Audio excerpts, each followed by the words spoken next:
Hello again. I think about jobs I've had back when I was assistant in surgery. Every time I pick up a pair of needle nose pliers, I remember how good the doctors were holding the hemostats and the needle holders with scissors in one hand, hooked around one finger, and they'd flip it over here when they needed it, and flip the one they didn't need back, and flip the next one up that they were using, and flip it. Just real skill at being able to use one of these in their hands, or use those tools, which are similar to needle nose pliers. But I also remember history that I've read.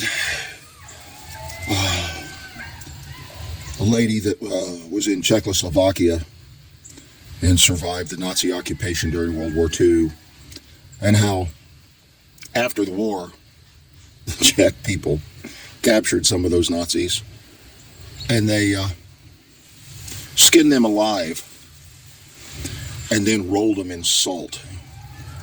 And the lady said you could hear their screams a mile away. Well, that's history.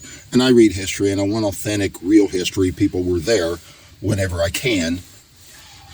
That's what I try to read. Not young people writing books and theorizing what was going on at this time or that. No.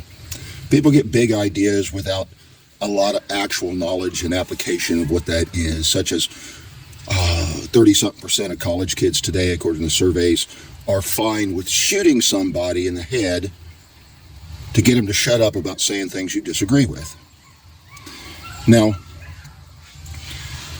that's crazy. But these 19 to 22-year-olds, that's where their mind's at, and they don't understand the consequences of that thinking. If they read history by people who were there, they might get a different idea of it. Now, I got a lot of these. Sometimes I got to go oil them up, like I was getting ready to do with this pair. But I remember things that I associate with this tool, such as I described. And I try to, before I go talking about history and stuff, I try to look at the principles under it. It's the ideas behind things in history that I'm interested in, not so much the specifics.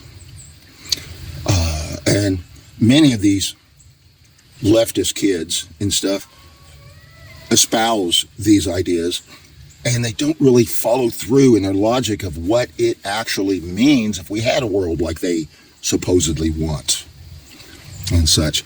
And I just think it was, I also think about, history, the way they went about things, and maybe they weren't quite as efficient about different things they did.